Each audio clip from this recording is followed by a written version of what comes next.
changing me and changing you. Praise the lord.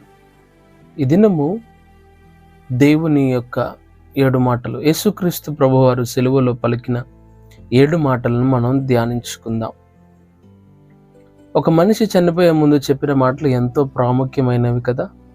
అట్టి విధముగానే యేసుక్రీస్తు ప్రభువారు ఆయన గెత్సెమనే తోట నుంచి సిలువకు మేకులు కొట్టేంత వరకు ఎవరితో ఏమీ మాట్లాడలేదు. కానీ సిలువకు మేకులు కొట్టిన తర్వాత ఆయన అనేక విషయాలను మాట్లాడినట్లుగా మనము లేఖనాల్లో నుంచి క్రోడీకరించి 7 మాటలుగా మనం ధ్యానిస్తూ ఉంటాం ప్రియులారా. ఈ 7 మాటలు లోకానికి సప్త సూక్తులుగాను, సిలువ సుగుణాలను వెదజల్లగలిగే ఒక మంచి శ్రేష్టమైన మాటలుగాను, ఆయన మాటల్లో ఉన్న సారాంశాన్ని గుర్తిద్దామా? లూకా సువార్త 23వ అధ్యాయము 34వ వచనాన్ని చదివితే, తండ్రి వీరేమి చేయుచున్నారో వీరెరుగరు గనుక వీరిని క్షమించు. యేసుక్రీస్తు ప్రభువారు అక్కడున్న రోమన్ సైనికుల గురించి, అక్కడున్న రోమన్ సోల్జర్స్ గురించి, వీరేమి చేస్తున్నారో వీరెరుగరు కనుక వీరిని క్షమించు ప్రభు అని వారి కొరకు తండ్రికి ప్రార్థన చేసి ఉన్నారు. సాధారణంగా అనేక సందర్భాల్లో కుమారుడు నీ పాపములు క్షమింపబడి ఉన్నవి అని చెప్పిన యేసుక్రీస్తు ప్రభువారు నేరుగా మీ పాపాలు నేను క్షమించాను అని రోమన్ సైనికుల గురించి కూడా చెప్పొచ్చు. కానీ తండ్రి వీరేమి చేయుచున్నారో వీరెరుగరు కనుక వీరిని క్షమించు అని ప్రార్థించి ఉన్నాడు. అంటే యేసుక్రీస్తు ప్రభువారు సిలువలో వేలాడుతున్నప్పుడు ఆయన దేవుడుగా లేరు, కానీ ఆయన నరమాత్రుడుగా పలుకుతున్న మాటలుగా మనం గమనిస్తూ ఉన్నాం.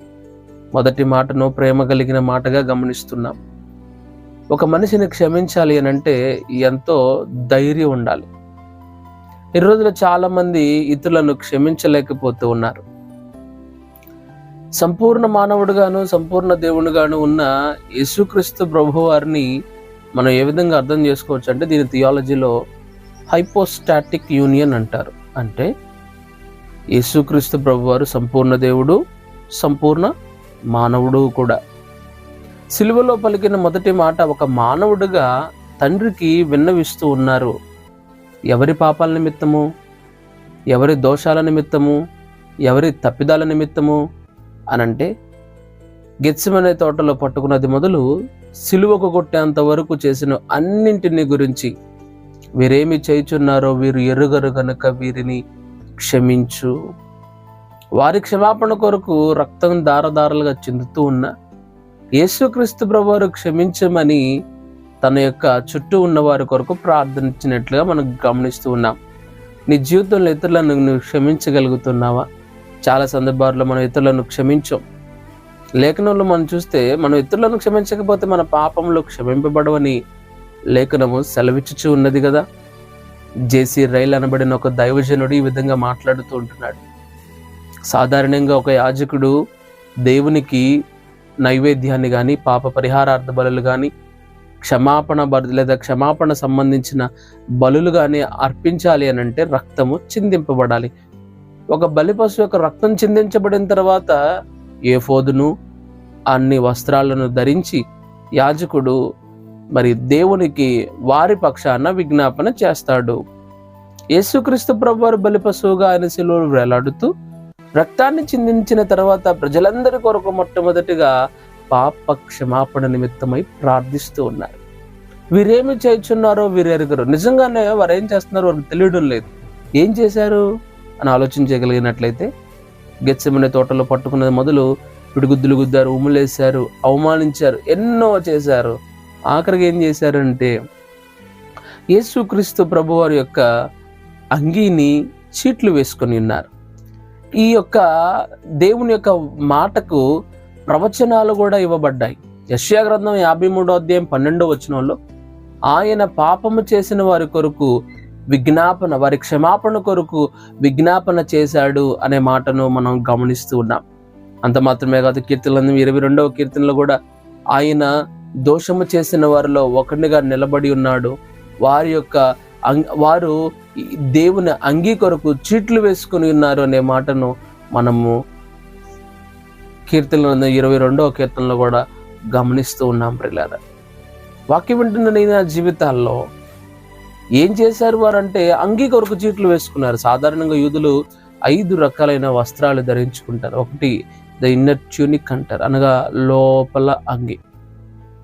రెండవదిగా పై అంగి. మూడవదిగా నడుముకు గార్డులు కట్టుకుంటారు, ఒక తాడు లాంటిది లేదా ఒక బెల్ట్ లాంటిది కట్టుకుంటారు. 4వదిగా తలపాగా లాంటిది ఒకటి ఉంటుంది. 5వదిగా వారి యొక్క చెప్పులు. సాధారణంగా రోమన్ సైనికులు ఒక వ్యక్తిని సిలువేయాలంటే 4 వెళ్తారు. 4 పంచుకున్నారు, ఎందుకంటే ఆయన వస్త్రాలు తీసేశారు. 4 పంచుకున్నారు.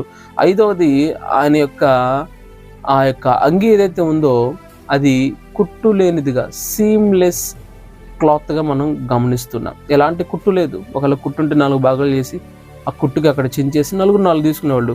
కుట్టు లేదు కనుక దాన్ని ఏం చేశారంటే ఎవరు తీసుకుందాం అని చెప్పేసి ఆ 4 సైనికులు చీట్లు వేసుకున్నారు. చీట్లు వేసుకున్న సందర్భంలో యేసుక్రీస్తు ప్రభు వారి మాటను పలికారు, తండ్రి వీరేమి చేయుచున్నారు, వీరు ఎరుగను కనుక వీరిని క్షమించు. అంగీ కొరకు చీట్లు వేసుకున్నారు. కీర్తన గ్రంథంలో ప్రవచనం చెప్పబడింది. యెషయా గ్రంథంలో ఆయన ప్రార్థిస్తారని చెప్పబడింది. లూకాసు వార్తలో ప్రవచనాలు నెరవేర్పును మనం గమనిస్తూ ఉన్నాం. ఆయన వస్త్రం ఎలాంటిది అనంటే ప్రభావము గలది. కీర్తన గ్రంథం 93వ కీర్తన 1వ వచనంలో చూస్తే యెహోవా రాజ్యము చేయుచున్నాడు, ఆయన వస్త్రమును ప్రభావముగా ధరించుకుని ఉన్నాడు. ఇప్పుడు వీరేం చేస్తున్నారంటే ప్రభావమైన వస్త్రాన్ని వారు చీట్లు వేసుకుంటున్నారు. ఇది ఎంత ఘోరం. అందుకని తండ్రి వీరేమి చేయుచున్నారో వీరు ఎరగనుక వీరిని క్షమించు. మొహానుమ్మేశారు, గుద్దారు, కొట్టారు. ఎవరు కొట్టారో ప్రవచించమన్నారు, సూచక్రియలు చేయమన్నారు, అనేకమైనవి చేశారు. వాటన్నింటిని బట్టి దేవుడు సిలువలో పలికిన మొదటి మాట క్షమాపణ. ఇతరులను క్షమించగలుగుతున్నావా? ఇతరులను క్షమించాలి. ఇతరులను క్షమించాలంటే మొదట మనలో ఏముండాలో తెలుసా? ప్రేమ. ఎందుకంటే సామెతల గ్రంథంలో మనం గమనిస్తున్నాం 10వ అధ్యాయము 22వ వచనంలో ప్రేమ అనేక దోషములను కప్పును. నా జీవితంలో నీవు ప్రేమ కలుగున్నప్పుడు ఇతరుల దోషాలను క్షమించగలుగుతావు, ఇతరుల దోషాలను మన్నించగలుగుతావు. దేవుని ప్రేమతో నీవు నింపబడినప్పుడు నీ జీవితంలో ఇతరులను క్షమించకపోవడం అంటూ ఏది ఉండదు. ఖచ్చితంగా తప్పకుండా సంతోషంగా వారిని క్షమిస్తావు. ఎందుకంటే నీలో దేవుని ప్రేమ ఉన్నప్పుడు నీవు ఇతరులను క్షమించగలుగుతావు. నీ జీవితంలో నీ భర్తను, నీ భార్యను, నీ శత్రువులను, నేను హింసించే వారిని క్షమించగలుగుతున్నావా? వారిని క్షమించనండి, నేను ఎందుకు క్షమించాలని వారికి క్షమాపణ లేదా వారిని క్షమించకుండా నీ జీవితంలో నువ్వు అలా ఉన్నట్లయితే దేవుని దగ్గర నుంచి నీకు కూడా క్షమాపణ రాదు.